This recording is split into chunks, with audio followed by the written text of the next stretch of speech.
நல்லது பண்றதுக்கு அரசியலுக்கு வாங்கடா, கொள்ளை அடிக்கிறது கொலை பண்றதுக்கு அரசியலுக்கு. விஜய் அவர்களுக்கு தமிழக வெற்றி கழகத்துக்கு வந்து டபுள் டிஜிட் வந்து எல்லா சர்வே நிறுவனங்களும் கொடுத்துருக்காங்க. டபுள் டிஜிட் கொடுத்துருக்காங்க அப்படின்னாலே எந்த அளவுக்கு மக்கள் மத்தியில் தமிழக வெற்றி கழகம் வந்து எலெக்ஷன் டயத்தில் ஒரு வேவ்ஸை உருவாக்கி இருக்கிறது. அப்போ வந்து பார்த்தீங்கன்னா மெஜாரிட்டி கிடைக்கல அப்படின்னா அந்த கவர்மெண்ட் வந்து தொடர்ச்சியாக 5 ஆண்டுகள் செல்லுமா அப்படின்ற கேள்விகள் எல்லாம் இருந்துட்டு இருக்கும். குறுகிய காலத்தில் கூட ஆட்சி கவுழ்வதற்கான சூழல் கூட உருவாகும். ஏன்னா நம்ம பல மாநில தேர்தல்களை பார்த்துருக்கோம். மெஜாரிட்டி கிடைக்கலனால திமுக வெற்றி பெற்று ஆட்சி அமைக்கும் அப்படின்னு கொடுத்தாலும் திமுக வெற்றி பெற்று ஆட்சி அமைக்காது, திமுக கூட்டணி வெற்றி பெற்று ஆட்சி அமைக்கும் அப்படின்னு சொல்லி எக்ஸிட் போல் வந்து 90% வந்து காமிச்சிருக்கு. அப்போ திமுக பொறுத்த வரைக்கும் ஒரு மெஜாரிட்டி இல்லாமல் ஆட்சியில் அமர வேண்டிய நிலை இருக்கிறது அப்படிங்கிறத இந்த எக்ஸிட் போல் காமிக்கிறது. அதிமுகவை பொறுத்த வரைக்கும் அதிமுக வந்து என்னதான் தலகலான்னு தண்ணி குடிச்சாலும் நீங்க வந்து இன்னும் வந்து கட்சி வளரல, மக்கள் மத்தியில் செல்லல அப்படிங்கிற நிலையில் தான் இந்த எக்ஸிட் போல் அமைஞ்சிருக்கு. விஜய் வரலைன்னா 2 கட்சிகளுக்கு இடையில தான் மோதல் இருந்திருக்கும். அப்போ விஜய்க்கு வர வேண்டிய வாக்குகள் எல்லாமே அதிக அளவில் வந்து அதிமுக பக்கம் சென்றிருக்கும். திமுகவுடைய எதிர்ப்பு வாக்குகள் எல்லாமே அதிமுக பக்கம் சென்றிருக்கும். அதிமுக பொறுத்த வரைக்கும் இப்போ 65 to 85 தொகுதிகள் அப்படிங்கிற நிலையில் இருக்கக்கூடிய அதிமுக 100 தொகுதி 120 தொகுதின்னு ஏறி இருக்கும். அப்போ வெற்றி பெறுவதற்கான ஒரு சூழல் உருவாயிருக்கும். அப்போ விஜய் வந்ததன் மூலமாகத்தான் இந்த வெற்றி அப்படிங்கிறது வந்து அதிமுகவுக்கு தடுத்து நிறுத்தப்பட்டிருக்கிறது. திமுகவுக்கு வந்து அந்த வெற்றியை சுவைக்க முடியுமா அப்படின்னா கேள்வியை உருவாக்கி இருக்குது அப்படின்னா இந்த எக்ஸிட் போலிங் இண்டிகேட். இப்போ மே 4ஆம் தேதி மக்கள் வந்து விஜய்க்கு வந்து என்ன கொடுக்க போறாங்க அப்படிங்கிறதா எதிர்பார்ப்பா இருக்கக்கூடிய விஷயம். மக்கள் வந்து இல்ல ட்ரிபிள் டிஜிட் அப்படிங்கிற அளவுல கொடுப்பதற்கான வாய்ப்புகள் கூட இருக்கிறது. என்ன காரணம்னா நிறுவனங்கள் வந்து சிங்கிள் டிஜிட்ல இருந்து டபுள் டிஜிட்டுக்கு வந்துட்டாங்க, மக்கள் ட்ரிபிள் டிஜிட்டுக்கு போறாங்க அப்படின்னு வச்சுக்கோங்க. தமிழக வெற்றி கழகம் ஆட்சி அரியணையில ஏறுவதற்கான சூழல் கூட உருவாகும். தமிழக வெற்றி கழகத்தை பொறுத்த வரைக்கும் எக்ஸிட் போலிங்லயே வந்து டபுள் டிஜிட்ல வெற்றி பெறுகிறது. அப்போ மக்கள் மத்தியில எந்த அளவுக்கு இம்பாக்ட உருவாக்கி இருக்கிறது, இந்த திராவிட கட்சிகளுடைய கண்ணுக்குள்ள விஜய் எந்த அளவுக்கு விரலை விட்டு ஆட்டுகிறார் அப்படின்னு தான் நம்ம பார்க்க முடியும். அப்போ உதயநிதி ஸ்டாலின் அவர்களுக்கு ஏன் முன்னுரிமை கொடுக்கல அப்படிங்கிற கேள்விகள் பரவலாக முன்வைக்கப்பட்டுக்கிட்டே தான் இருந்தது. என்ன காரணம்னா ஸ்டாலின் அவர்கள் உதயநிதி ஸ்டாலின் துணை முதலமைச்சர் ஆக்கிட்டாங்க, அடுத்தது முதலமைச்சராக கொண்டு வர போறாங்க. ஸோ ஆனால் வந்து இந்த தேர்தலில் ஏன் உதயநிதி ஸ்டாலினை கொண்டு வரல, ஏன்னா உதயநிதி ஸ்டாலினும் முரண்டு பிடிச்சிக்கிட்டே இருக்காங்க. ஆனால் ஏன் கொண்டு வரல அப்படிங்கும் போதுதான்.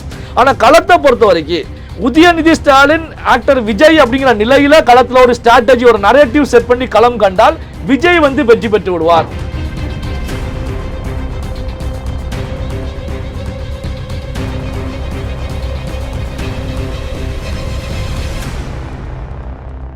ரியல் ஒன் உறவுகளே, நடுநிலையோடு பொறுப்புடன் செய்திகளை வழங்கி பல லட்சக்கணக்கான மக்களின் நம்பிக்கையை பெற்ற நமது சேனலின் வளர்ச்சிக்கு உங்கள் ஆதரவு தேவை. இந்த ஊடக பயணம் தொடர்ந்து வலுப்பெற திரையில் தெரியும் QR கோட் ஸ்கேன் செய்தோ அல்லது டிஸ்கிரிப்ஷனில் உள்ள வங்கி விவரங்கள் மூலம் உங்களால் முடிந்த அளவு சப்போர்ட் செய்யுங்கள். உங்கள் ஒவ்வொரு ஆதரவும் நமது குரலை இன்னும் பல லட்சம் பேரிடம் கொண்டு செல்ல உதவும்.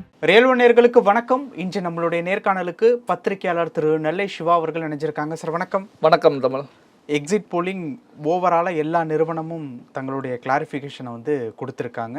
இந்த தேர்தல் முடிவுகளை பார்க்கும்போது உங்களுக்கு தோணக்கூடிய முதல் விஷயம் என்ன? அதாவது பார்த்தீங்க அப்படின்னா இந்த எக்ஸிட் போலிங்கை பொறுத்த வரைக்கும் முதல் விஷயமா தோன்றக்கூடியது தமிழகத்தில் வந்து ஒரு மிகப்பெரிய எழுச்சி ஏற்பட்டிருக்கிறது. இந்த எழுச்சியின் மூலமாகத்தான் விஜய் அவர்களுக்கு தமிழக வெற்றி கழகத்துக்கு வந்து டபுள் டிஜிட் வந்து எல்லா சர்வே நிறுவனங்களும் கொடுத்துருக்காங்க. அதாவது எல்லா நிறுவனங்களும் அப்படிங்கும்போது டிஎம்கே சார்புடைய நிறுவனங்களாக இருக்கட்டும், அதிமுக சார்புடைய நிறுவனங்களாக இருக்கட்டும், ஓரளவுக்கு நியூட்ரலாக செயல்படக்கூடிய நிறுவனங்களாக இருக்கட்டும், எந்த நிறுவனங்களுமே விஜய்க்கு வந்து சிங்கிள் டிஜிட் கொடுக்கல, எல்லாமே டபுள் டிஜிட் தான் கொடுத்துருக்காங்க. அப்போ டபுள் டிஜிட் கொடுத்துருக்காங்க அப்படின்னாலே எந்த அளவுக்கு மக்கள் மத்தியில் தமிழக வெற்றி கழகம் வந்து எலெக்ஷன் டயத்தில் ஒரு வேவ்ஸை உருவாக்கி இருக்கிறது, அந்த அடிப்படையில் தான் இப்போ டபுள் டிஜிட் அப்படிங்கிற நிலைக்கு வந்திருக்காங்க. அப்போ வாக்குப்பதிவுக்கு முந்தைய நிலையில 1, 2, 3 அப்படின்னு சொல்லி அதிகபட்சம் 6 சிங்கிள் டிஜிட் கொடுத்தவங்களை பொறுத்த வரைக்கும் இப்போ டபுள் டிஜிட்டுக்கு ஏறி இருக்காங்க.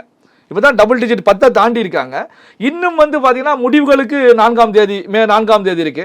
அந்த இடைப்பட்ட காலத்துக்குள்ள இவங்களுடைய எண்ணிக்கை வந்து இன்னும் அதிகரிப்பதற்கான வாய்ப்புகள்லாம் இருக்கும். ரிசல்ட்டை பொறுத்த வரைக்கும் முற்றிலும் மாறுபட்ட ஒரு ரிசல்ட் தான் வரும் அப்படிங்கிறத நான் எதிர்பார்த்துக்கிட்டு இருக்கேன். ஓகே, இப்போ நிறைய பேர் வந்து இதுக்கு முன்னாடி வந்து சொல்லிட்டு இருந்தது என்ன அப்படின்னா பர்சன்டேஜ் சீட்டு கன்வர்ஷனாக வந்து சொல்ல முடியல அப்படிங்கிற மாதிரி ஒரு விஷயத்த வந்து ரெகுலராகவே வந்து சொல்லிட்டு இருந்தாங்க.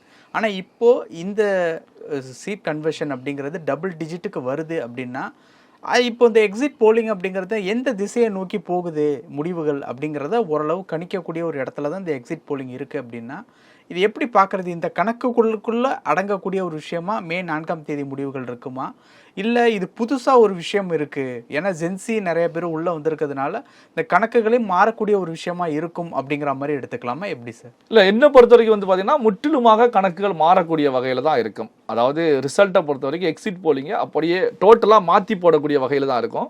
மாற்றி போட்டாலும் வந்து பார்த்தீங்கன்னா ஒரு ஆம்லேட்டை வந்து மாற்றி போட்டு எடுக்கலாம். இப்போ வந்து பார்த்தீங்கன்னா வந்து 3 முனை போட்டி அப்படிங்கிறனால இந்த மாற்றம் வந்து எந்த திசை நோக்கி செல்ல போகிறது அப்படிங்கிற ஒரு கேள்வியும் இருந்துகிட்டு இருக்கு. ஆரம்பம் முதலே நான் தெரிவித்தது என்ன அப்படின்னா, தமிழ்நாட்டை பொறுத்த வரைக்கும் யார் ஆட்சிக்கு வந்தாலும் மெஜாரிட்டி கிடைப்பதற்கான வாய்ப்புகள் கிடையாது, மெஜாரிட்டி கிடைக்காது. அப்போ மெஜாரிட்டி கிடைக்கல அப்படின்னா அந்த கவர்மெண்ட் வந்து நிற்குமா? என்ன காரணம் அப்படின்னா, மற்ற கட்சிகளை பொறுத்த வரைக்கும் அலையன்ஸில் இருக்கக்கூடிய கட்சிகள் எல்லாமே எங்களுக்கு வந்து அமைச்சரவையில் பங்கு கொடுங்க, ஆட்சியில் பங்கு கொடுங்க, அதிகாரத்தில் பங்கு கொடுங்க அப்படின்னு சொல்லி போல்டாக கேட்க ஆரம்பிச்சிட்டாங்க. ஸோ இப்படியான சூழ்நிலையில் வந்து பார்த்தீங்கன்னா இதை கொடுப்பதற்கு திராவிட கட்சிகள் முன் வருவாங்களா? அப்போ திராவிட கட்சிகள் முன்வர வேண்டிய ஒரு கட்டாயம் உருவாகும், இறங்கி வருவதற்கான வாய்ப்புகள் கிடையாது. இப்படி பல நெருக்கடிகள் வந்து உள்ள இருந்துகிட்டே இருக்கும். அப்போ வந்து பார்த்தீங்கன்னா மெஜாரிட்டி கிடைக்கல அப்படின்னா அந்த கவர்மெண்ட் வந்து தொடர்ச்சியாக 5 ஆண்டுகள் செல்லுமா அப்படின்ற கேள்விகள் எல்லாம் இருந்துகிட்டு இருக்கும். குறுகிய காலத்தில் கூட ஆட்சி கவிழ்வதற்கான சூழல் கூட உருவாகும். ஏன்னா நம்ம பல மாநில தேர்தல்களை பார்த்துருக்கோம், மெஜாரிட்டி கிடைக்கலனால மகாராஷ்டிராவில் கூட மெஜாரிட்டி கிடைக்காதனால எப்படி கவர்மெண்ட் அங்கே ஃபார்ம் ஆச்சு அப்படிங்கிறத நம்ம பார்த்தோம். அதனால தான் கடந்த வீடியோவில் கூட நம்ம பேசியிருந்தோம். என்ன அப்படின்னா, கூவத்தூர் போன்ற நிகழ்வுகள் கூட தமிழ்நாட்டில் வந்து பெருமளவு நடைபெறும். காரணம் என்ன அப்படின்னா, மெஜாரிட்டி கிடைக்காம இருக்கும்போது இந்த எம்எல்ஏக்களை விலைக்கு வாங்கக்கூடிய நிகழ்வுகள், கட்சிகள் வந்து ஜம்ப் பண்ணி பாயக்கூடிய நிகழ்வுகள் எல்லாமே அதிக அளவில் நடைபெறும் அப்படிங்கிற கருத்துக்களை முன் வச்சிருந்தோம். இப்போ இந்த எக்ஸிட் போலை பொறுத்த வரைக்கும் அதே போன்ற ஒரு நிலையை தான் உருவாக்கி இருக்கிறது. அதாவது தமிழக வெற்றி கழகத்துடைய வருகை தமிழ்நாட்டில் வந்து திமுக அதிமுகவுக்கு மிகப்பெரிய ஒரு ஷாக் ட்ரீட்மெண்ட்டை கொடுத்துருக்கு அப்படிங்கிறத நம்ம பார்க்க முடிகிறது. இந்த ஷாக் ட்ரீட்மெண்ட் என்ன அப்படின்னா, திமுகவுக்கு வந்து திமுக வெற்றி பெற்று ஆட்சி அமைக்கும் அப்படின்னு கொடுத்தாலும் திமுக வெற்றி பெற்று ஆட்சி அமைக்காது, திமுக கூட்டணி வெற்றி பெற்று ஆட்சி அமைக்கும் அப்படின்னு சொல்லி தான் எக்ஸிட் போல் வந்து 90% வந்து காமிச்சிருக்கு. அப்போ திமுக பொறுத்த வரைக்கும் ஒரு மெஜாரிட்டி இல்லாமல் ஆட்சியில் அமர வேண்டிய நிலை இருக்கிறது அப்படிங்கிறத இந்த எக்ஸிட் போல் காமிக்கிறது. அதிமுகவை பொறுத்த வரைக்கும் அதிமுக வந்து என்னதான் தலகலான்னு தண்ணி குடிச்சாலும் நீங்க வந்து இன்னும் வந்து கட்சி வளரல, மக்கள் மத்தியில் செல்லல அப்படிங்கிற நிலையில் தான் இந்த எக்ஸிட் போல் அமைஞ்சிருக்கு.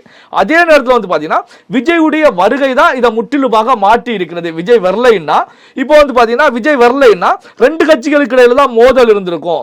அப்போ விஜய்க்கு வர வேண்டிய வாக்குகள் எல்லாமே அதிக அளவில் வந்து அதிமுக பக்கம் சென்றிருக்கும். திமுகவுடைய எதிர்ப்பு வாக்குகள் எல்லாமே அதிமுக பக்கம் சென்றிருக்கும். அதிமுக பொறுத்த வரைக்கும் இப்போ 65 to 85 தொகுதிகள் அப்படிங்கிற நிலையில் இருக்கக்கூடிய அதிமுக 100 தொகுதி 120 தொகுதின்னு ஏறி இருக்கும்.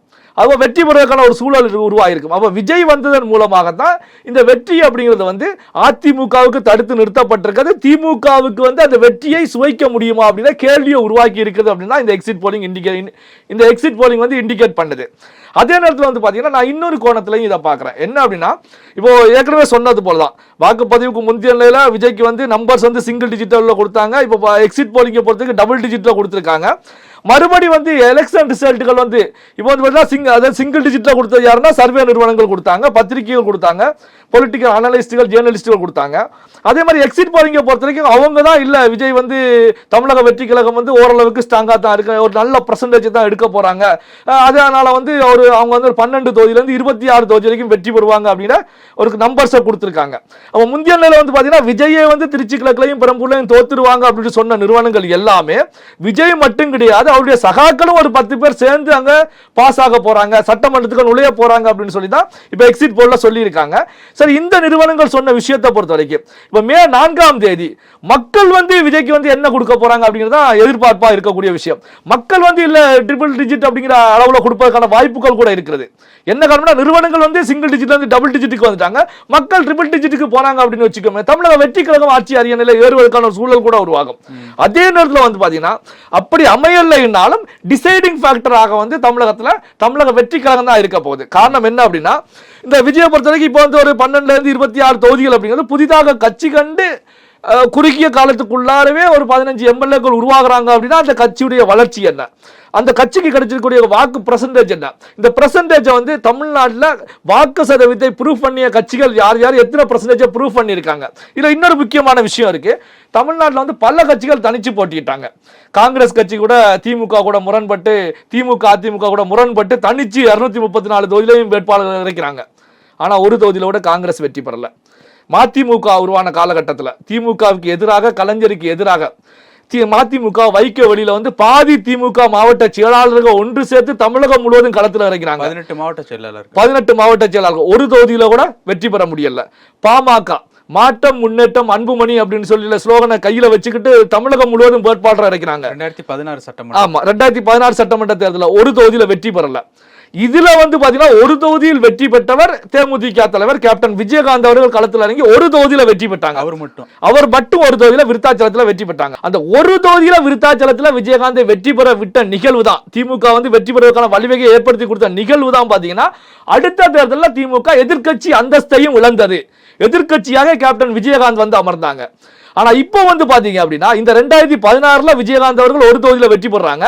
2026 தமிழக வெற்றி கழகத்தை பொறுத்த வரைக்கும் எக்ஸிட் போலிங்லயே வந்து டபுள் டிஜிட்ல வெற்றி பெறுகிறது. அப்போ மக்கள் மத்தியில எந்த அளவுக்கு இம்பாக்டை உருவாக்கி இருக்கிறது, இந்த திராவிட கட்சிகளுடைய கண்ணுக்குள்ள விஜய் எந்த அளவுக்கு விரலை விட்டு ஆட்டுகிறார் அப்படின்னு தான் நம்ம பார்க்க முடியும். அப்போ இந்த எலெக்ஷன்ல எக்ஸிட் போலின் அடிப்படையில் பேசும்போது 10 தொகுதி 15 தொகுதி தமிழக வெற்றி கழகம் வெற்றி பெறுகிறது அப்படின்னா இந்த ரிசல்ட் வந்து விஜய்க்கு வந்து ஒரு 25-30 தொகுதி, ஒரு 35 தொகுதியை கொடுத்துட்டாங்க அப்படின்னு வச்சுக்கோமே, எந்த அளவுக்கு ஒரு பிரளயம் தமிழ்நாட்டில் ஏற்பட்டிருக்கிறது. அப்போ விஜயை சுத்தி தான அரசியல் களம் ஒரு டிசைடிங் ஃபேக்டராக விஜய் இருக்க போகிறார். காரணம் என்ன அப்படின்னா சிங்கிள் பார்ட்டி தன்னிச்சு களம் கண்டது. தன்னிச்சு களம் கண்டு ஓட்டு வங்கியை ப்ரூவ் பண்ணியிருக்காங்க. ஒரு 25 எம்எல்ஏக்களை உருவாக்கி இருக்காங்க. திமுக கூட தனிச்சு களம் கண்டு இந்த மாதிரி வெற்றி பெற்றது கிடையாது. 14% வாக்கு சதவீதத்தை தான் ப்ரூவ் பண்ணியிருக்காங்க. மற்ற கட்சிகளும் அதே நிலையில் இருக்கும்போது விஜய் வந்து ஒரு பெரிய கட்சியாக தமிழ்நாட்டுக்குள்ள நிற்கிறாங்க. தமிழக வெற்றி கழகம் ஒரு பெரிய கட்சியாக நிற்கிறது அப்படிங்கும் போது அப்போ விஜயை சுற்றி தான் அரசியல் களம் சுழல போகிறது. அப்போ விஜயை சுற்றி சுழல போறதுன்னா இந்த எக்ஸிட் போலிங்கின் அடிப்படையில் பார்க்கும்போது அங்க வந்து திமுகவுக்கு வந்து ஒரு கெதி கலக்கம் தான். அடுத்து உதயநிதி ஸ்டாலின் எடுத்துட்டு வர வேண்டிய நிகழ்வுகளை பொறுத்த வரைக்கும் அதற்கான வாய்ப்புகள் பெருமளவில் குறைவும். இந்த தேர்தல் சமயத்தில் கூட வந்து பாத்தீங்கன்னா உதயநிதி ஸ்டாலின் அவர்களுக்கு ஏன் முன்னுரிமை கொடுக்கல அப்படிங்கிற கேள்விகள் பரவலாக முன்வைக்கப்பட்டுக்கிட்டே தான் இருந்தது. என்ன காரணம்னா ஸ்டாலின் அவர்கள் உதயநிதி ஸ்டாலின் துணை முதலமைச்சர் ஆக்கிட்டாங்க, அடுத்தது முதலமைச்சராக கொண்டு வர போறாங்க. சோ ஆனா வந்து இந்த தேர்தலில் ஏன் உதயநிதி ஸ்டாலினை கொண்டு வரல, உதயநிதி ஸ்டாலினும் முரண்டு பிடிச்சிக்கிட்டே இருக்காங்க. ஆனா ஏன் கொண்டு வரல அப்படிங்கும் போதுதான். ஆனா களத்தை பொறுத்த வரைக்கும் உதயநிதி ஸ்டாலின் ஆக்டர் விஜய் அப்படிங்கிற நிலையில களத்தில் ஒரு ஸ்ட்ராட்டஜி, ஒரு நரேட்டிவ் செட் பண்ணி களம் கண்டால் விஜய் வந்து வெற்றி பெற்று விடுவார். இந்த அடிப்படையில் தான் ஸ்ட்ராட்டஜிஸ்ட்டை பொறுத்த வரைக்கும் முதல்ல ஸ்டாலின் அவர் இடத்துல அட்வைஸ் பண்ணியிருக்காங்க. களத்தை பொறுத்த வரைக்கும் இப்போ உதயநிதியை இப்போ எடுத்துட்டு வரோம்னா உதயநிதியை எடுத்துட்டு வந்து விஜய்க்கு எதிராக நிறுத்தணும் அப்படின்னா விஜய் சிஎம் வந்து அமர்ந்துருவாங்க. ஸோ அதனால ஸ்டாலின் விஜய் அப்படிங்கிற நிலையில களத்தில் போனோம் அப்படின்னா ஸோ விஜயை வந்து தடுத்து நிறுத்தலாம் அப்படிங்கிற ஒரு வியூகத்தின் அடிப்படையில் தான் உதயநிதி ஸ்டாலின் ஆஃப் பண்ணி வச்சாங்க அப்படிங்கிற விஷயங்களையும் நமக்கு அந்த சர்க்கிள் இருக்கக்கூடியவங்க சொல்லிட்டு இருக்காங்க. சோ இப்படி இருக்கும்போது இப்போ வந்து பாத்தீங்கன்னா விஜய் அதை கடந்து ஒரு 25 தொகுதி 30 தொகுதியில ரிசல்ட் வரும்போது வெற்றி பெறுகிறார் அப்படின்னா மிகப்பெரிய கட்சியாக தமிழக வெற்றி கழகம் விஸ்வரூபம் எடுத்து விட்டது. அதற்கான ஒரு நிலையை தான் இந்த எக்ஸிட் போலிங் வந்து இண்டிகேட் பண்ணி இருக்கிறது அப்படின்னு சொல்லி தான் நான் பார்க்கிறேன். பல விஷயங்கள் பேசியிருக்கோம். நேரத்துக்கு ரொம்ப நன்றி. நன்றி. உங்கள் பிசினஸ் இன்னும் அதிக மக்களை சென்றடைய வேண்டுமா? இன்றைய டிஜிட்டல் உலகில் சரியான ப்ரமோஷன் தான் வெற்றியின் முதல் படி. தமிழகம் முழுவதும் பல லட்சக்கணக்கான பார்வையாளர்களை தினமும் சென்றடையும் ரியல் ஒன் யூடியூப் சேனல்களில் உங்கள் பிசினஸ் இனி எல்லோரும் அறியட்டும். குறைந்த செலவில் அதிக ரீச். உங்கள் பிராண்டுக்கு நம்பிக்கையும் வளர்ச்சியும் சேர்க்க இன்றே எங்களை தொடர்பு கொள்ளுங்கள். 9280087164